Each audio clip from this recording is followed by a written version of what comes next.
রৌনক, রৌনক, ওহ, আবার জ্বালাতে এলো। রৌনক, জিনিসটা খুঁজেছ? কোনটা? সেই যে বললাম, থলিটা, সোনালি সুতো দিয়ে বোনা। দেখো, তোমার অস্তিত্বই আমার বিশ্বাস হয় না। তোমার থলি তো দূরের কথা। আমাকে চোখের সামনে জলজ্যান্ত দেখেও কেন তোমার বিশ্বাস হচ্ছে না? আমি তো তোমাকে আমার নাম ঠিকানা সবই বলেছি। ত্রিম্বা খালটা বুঙ্গা জক্কা কিন্না পাকুস আমার নাম আর এই ঠিকানা। থাক থাক থাক। এই দেখো, দাঁত ভাঙা নামের মেয়ে। দাঁত ভাঙা? হ্যাঁ, ও নাম উচ্চারণ করতে গেলেই আমার অন্তত গোটা পাঁচেক দাঁত ভেঙে পড়তে বাধ্য। আর তাছাড়া কি আশ্চর্য! তুমি আমার নাম উচ্চারণ করতে না পারলেই আমি নেই হয়ে যাব। এই শোনো শোনো, তুমি যে সমস্ত আজব কথাবার্তা বলো না, আমার বাবার দিকে 14 আর মায়ের দিকে 14, টোটাল 28 পুরুষ কখনো সেসব কথাবার্তা শোনেনি, জানো তো। কি মুশকিল! সে তো প্রত্যেকেই তার আগের জেনারেশনের লোকেদের কাছ থেকে কিছু না কিছু অন্যরকম কথা শুনবেই। এই দেখো, আর জ্ঞান দিও না তো। আচ্ছা, তুমি যে তোমার ওই ভয়ানক শক্ত উচ্চারণের নাম ঠিকানা আমাকে বললে, সেটা কিন্তু আমি গুগল ম্যাপে কোথাও খুঁজে পাইনি।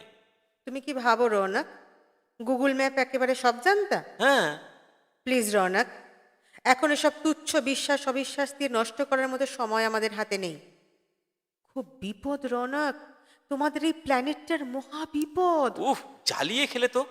আচ্ছা, নাছোড়বান্দা মহিলা তো তুমি। রৌনক, ঠিক আছে, বলো কি বলবে। মনে আছে আমি তোমাকে বলেছিলাম যে আমি একজন। এলিয়েন। হ্যাঁ। এখান থেকে 17,000 কোটি আলোকবর্ষ দূরের একটা গ্রহ থেকে তুমি এসেছো। Don't repeat.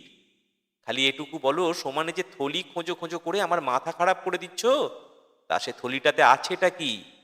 কতগুলো পোকা। ইস, পোকা! ছ্যা ছ্যা ছ্যা। ওরকম করো না তো, কথাগুলো বলতে একটু সময় দাও প্লিজ।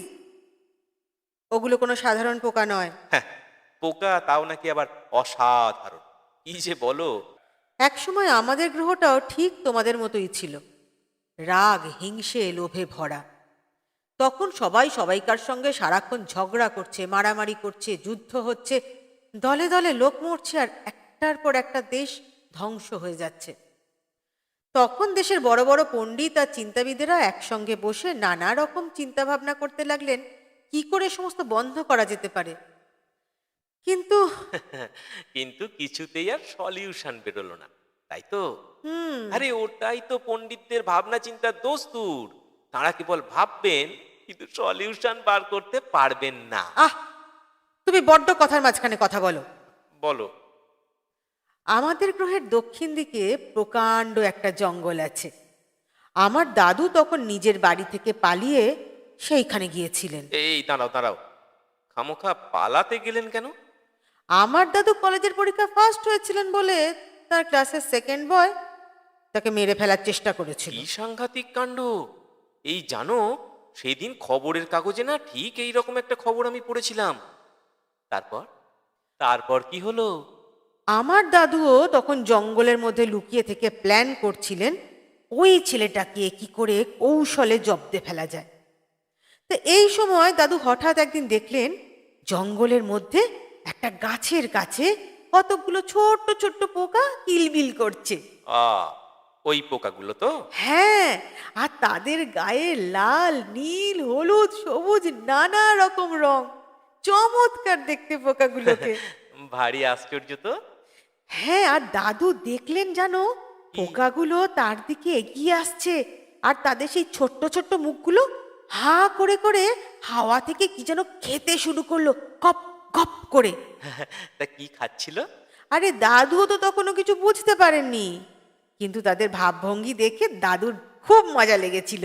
সেই জন্য দাদু পোকাগুলোকে নিজের জামার পকেটে ভরে নিলেন। আচ্ছা, তারপর? আসল কাণ্ডটা হলো তারপরে। হঠাৎ দাদুর মনে হলো তার যেন কেমন খুশি খুশি লাগছে। পকেটে পোকা ভরে মন খুশি খুশি হয়ে গেল।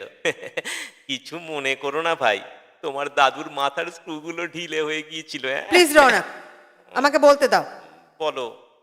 তো দাদু দেখলেন যে এতদিন ধরে সব সময় ভয় রাগ ঘেন্নায় তার মনটা যে ভারী হয়ে থাকতো, সেসব আর কিচ্ছু নেই। আ হঠাৎ মুড ভালো হয়ে গেল, তাই তো? এক্স্যাক্টলি। আর তিনি সঙ্গে সঙ্গে ঠিক করলেন আর এভাবে লুকিয়ে লুকিয়ে থাকা নয়। ডিসিশন নিলেন বাড়ি ফিরে যাবেন। কিন্তু জঙ্গল থেকে বেরিয়ে তিনি যখনই বাড়ির রাস্তা ধরেছেন, ঠিক সেই সময় আচমকা সেই ছেলেটার মুখোমুখি পড়ে গেলেন তিনি। কি ভয়ঙ্কর! তারপর? দাদুকে দেখেই সে বিরাট ধারালো একটা অস্ত্র বের করে দাদুর দিকে তেড়ে গেল। মেরে ফেললে তো? যেমনই বাহাদুরি। আরে বাহাদুরি করতে কে যেতে বলেছিল ওনাকে? আরে না না না। না, কাছাকাছি এসেই সে যেন কেমন ভ্যাবলার মতো দাদুর মুখের দিকে চেয়ে রইল। তারপর বোকা বোকা লজ্জা লজ্জা হেসে বলল, এই বেটা, এতদিন গা ঢাকা দিয়েছিলি কেন রে? দাদু অমনি হেসে বললেন, এই তো তোর জ্বালায়। হুম, এমন তো হবার কথা নয়। হলো তো। তারপর তো দুজনের ভয়ানক ভাব হয়ে গেল। দাদু তাকে পোকার কথাটা খুলে বললেন, আর দুজনেই তো ব্রিলিয়ান্ট স্টুডেন্ট। এই ঘটনায় পোকাগুলোর যে কিছু একটা গুরুত্ব থাকতে পারে চট করে বুঝে নিলেন। তারপর তো কত কাণ্ড, সেই পোকা নিয়ে বড় বড় পণ্ডিতদের কত গবেষণা। তা সেই গবেষণায় কি বেরোলো একটু শুনি। বেরোলো ওই পোকাগুলো এক বিরল প্রজাতির জীব। এরা এদের আশেপাশে যে থাকবে তাদের মনের ভেতর থেকে রাগ, ঘেন্না, লোভ, হিংসে সব টেনে বার করে খেয়ে ফেলবে। গুল মারলে? আহ, ফাজলামি করো না তো। শোনো, তো সেই পোকাগুলোর চমৎকার খাদ্যাভ্যাসের ফলে আমাদের গ্রহের যাবতীয় যুদ্ধ টুদ্ধ একদম ম্যাজিকের মতো থেমে গেল। আর ওই পোকাগুলোর কথা কারোর মনেই রইল না। তা পোকাগুলোর কি হলো তাহলে? পোকাগুলোর আচ্ছা, আর বেশি সময় নেই তো, সংক্ষেপে বলি। ওরা না খেতে পেয়ে পেয়ে তো প্রায় মরো।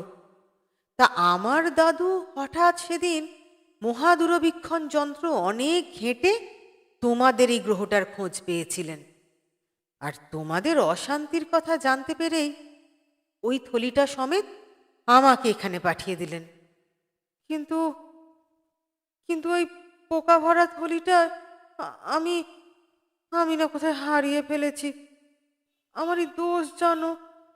তোমার বাড়ির কাছাকাছি এসেই হঠাৎ কোথায় যে হাত ফসকে পড়লো কিছুতেই খুঁজে পাচ্ছি না। ওহ, ভারী ক্যালাস তো তুমি। হ্যাঁ, আমার নিজেরই যে কি কষ্ট হচ্ছে। দাদুকে যেই চিন্তা তরঙ্গ পাঠিয়ে সব খুলে বললাম। কি তরঙ্গ? চিন্তা তরঙ্গ। কি হয় ও দিয়ে? ও দিয়ে অনেক তাড়াতাড়ি কমিউনিকেট করা যায়। আ, তা দাদু তো অনেক হিসেব করে তোমার নাম বললেন। আমার নাম? হ্যাঁ, বললেন খুঁজে পেতে থলিটা বের করে ওটার মুখ খুলে দিলেই পোকাগুলো বেরিয়ে পড়বে। এখানে ওদের প্রচুর খাবার। এখানকার সমস্ত রাগ, হিংসে, লোভ সব কিছু খেয়ে ফেলবে ওরা। এই আমি বলছি কি, তুমি না খুঁজে নাও না থলিটা ভাই। তা তো হবার জো নেই। কেন নেই? যেহেতু থলিটা এখন পৃথিবীর চৌহদ্দির মধ্যে এসে গেছে, তাই আমরা আর কিচ্ছু করতে পারবো না। ওটা খুঁজে বের করতে পারবে একমাত্র তুমি। এই বলছি কি, আমি কোথা থেকে খুঁজবো বলো? আমি পারবো না, আমি পারবো না। দাদুর হিসেব কখনো ভুল হয় না রৌনক। আমি পারবো না। তুমি পারবে, একমাত্র তুমিই পারবে। খোঁজো রৌনক, খোঁজো। এখন আর বেশি সময় নেই রৌনক, আমি আসছি, আমার দেরি হয়ে যাচ্ছে। এই শোনো না ভাই, আমি পারবো না। আর কথা বলো না রৌনক, খোঁজো। খুঁজে দেখো, পেয়ে নিশ্চয়ই যাবে একদিন। আর পেয়েই খুলে দিও থলিটা, পোকাগুলোকে ছড়িয়ে যেতে দিও চারিদিকে। এখন আর সময় নেই রৌনক, ওদের খুব খিদে পেয়েছে। রৌনক, ওদের খোঁজো, খোঁজো রৌনক, ওদের খোঁজো।